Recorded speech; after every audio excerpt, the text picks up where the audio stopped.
Hi, welcome to the Vietnam Veterans War Museum, 1200 Davis Street, Elmira, New York.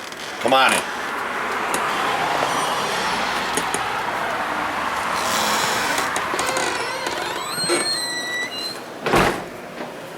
Normally we would start with the tour of the museum right here, and we'd ask you to sign the guest book, which is on the podium behind you. And this is the Patrons Wall of Honor.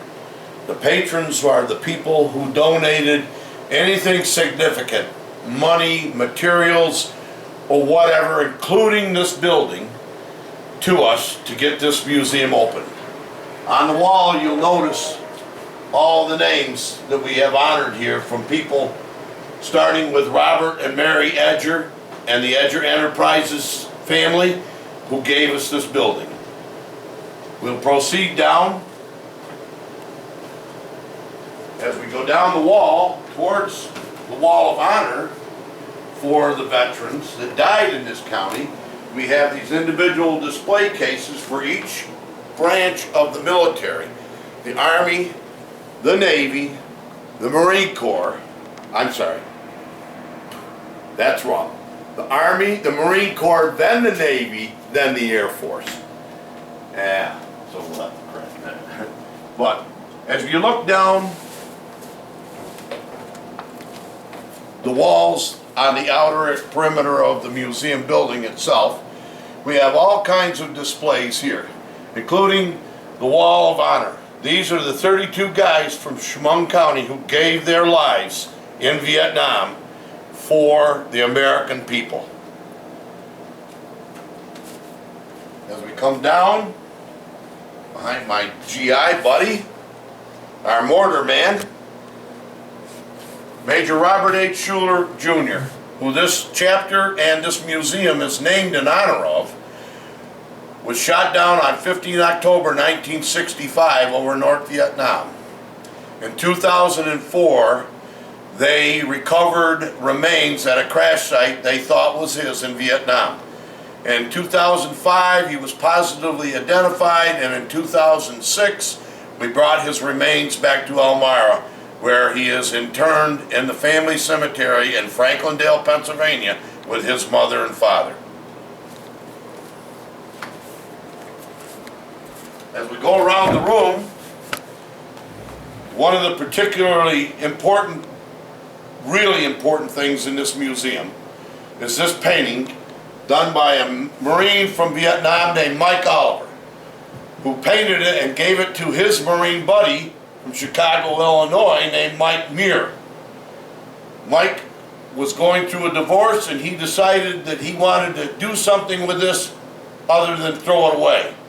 He called this museum from Chicago and asked us if we'd like to have it. This painting is a psychedelic art painting done during the 70s, by Mike Oliver. And without really knowing the entire background, if you look at the painting, we have found 23 faces in this painting. Supposedly members of his unit that were killed in Vietnam while he was there on tour.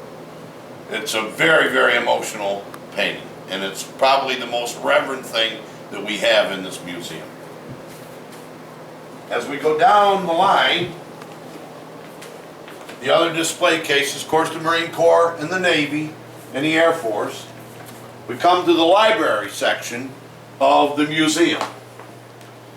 This library section, most of the tables and chairs in this museum were donated by Corning Incorporated, Corning Glass Company. And the shelves were built by a great gentleman who hand cut and hand built all these shelves and stuff for this library here, because he really wanted to honor the Vietnam veterans. So this is our library. It's all cataloged. You can come in and borrow the books, sign them out just like a regular library. We have a great audio-visual library with documentation and documentaries on the Vietnam War, and some great books in here. One of the best that we have were autographed and signed by Major General Hal Moore, who was Lieutenant Colonel Moore in the first battle of the Ia Drang Valley with the 1st Cavalry Division, my unit in Vietnam, that is autographed by him, and Joe Galloway, the AP reporter that was at that battle site with him, and Max Cleland, who was the director, a senator from Georgia, a triple amputee from Vietnam, and also the director of the Veterans Administration under President Carter's administration. As we come around the room, you'll notice we have a bulletin board display case with a lot of pictures. Some of the guys from when they were in, some pictures of some of the local guys that come in here to the museum, that rather than put the stuff in the library, we felt we wanted to display here to honor them. And as you look around, we've got just so much stuff in here.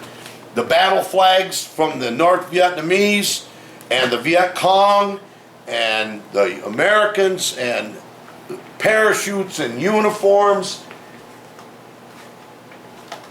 We have a great audio-visual library center over here, and that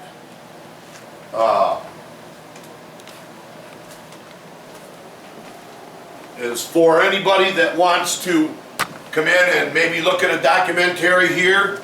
We don't have a popcorn machine yet, but we're working on it. And look up information. We've helped many of the Marines in this area get on board to the water problem that when they went to Camp Lejeune and to basic training and stuff, the website, we sign them up so if they were there and there's problems, health problems, that they can get the help they need. As you look around the room, you'll see we have the Republic of South Vietnam's flag. We have Thailand, or South Korea, Thailand, Australia, New Zealand, and Canada. Those are just some of the different military in the countries that were with us in Vietnam. These pictures here on the wall are pictures that I took on my second trip to the wall in Washington, D.C. One happened to correlate with the nurse's statue with the 10th anniversary of that statue.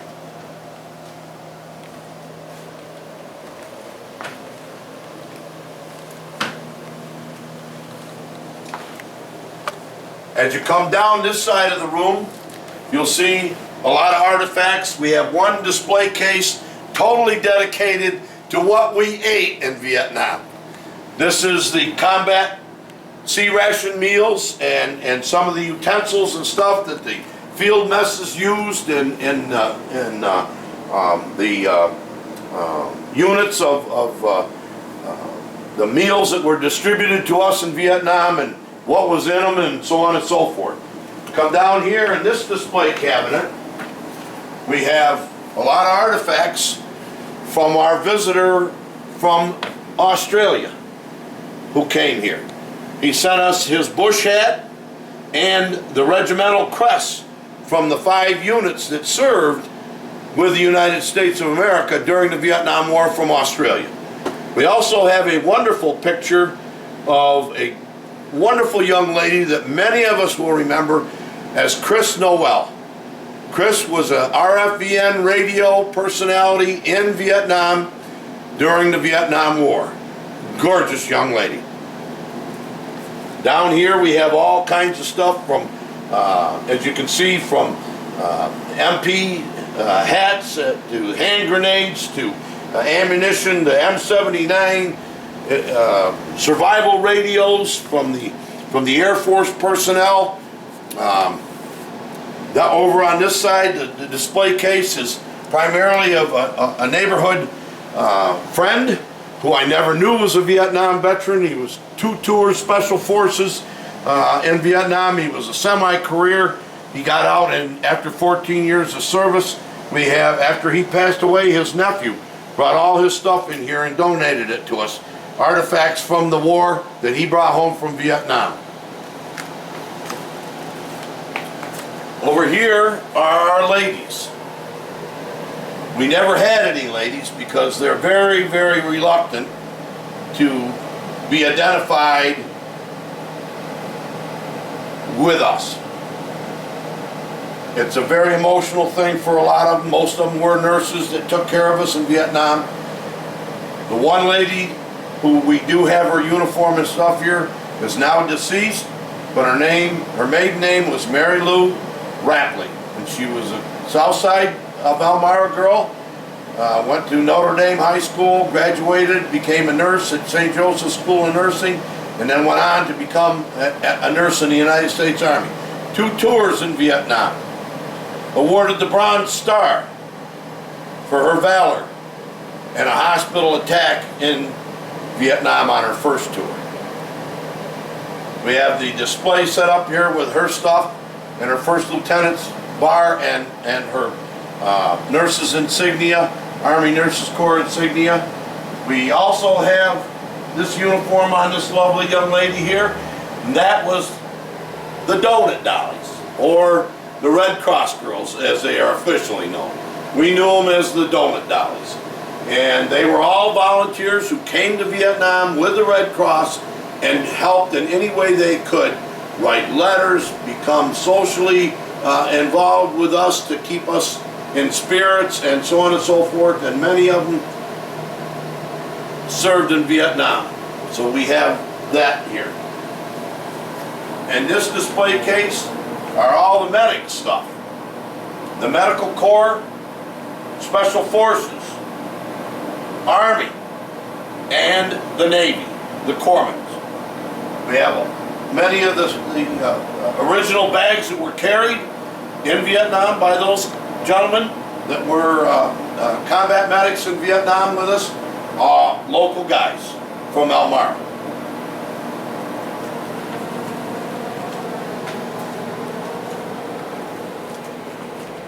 As we look out here, coming around the room, you'll see we have some field phones. These were the hardwire phones, okay? Mainly used on bases, artillery positions, and so on and so forth. And we have those on display. They actually work. We activate them when we have a tour here group from the children or the young adults. When they come to the museum, we hook the radios up and let them talk back and forth to the back end of the museum to the front end. So it's kind of a neat thing for them to do. So that pretty much wraps up the tour of the museum, but you really must come to visit to really see what we have here. The emotions that are here from the people that are here and the people that you will meet, possibly somebody you haven't seen in a long, long time, happened in this museum. Thank you.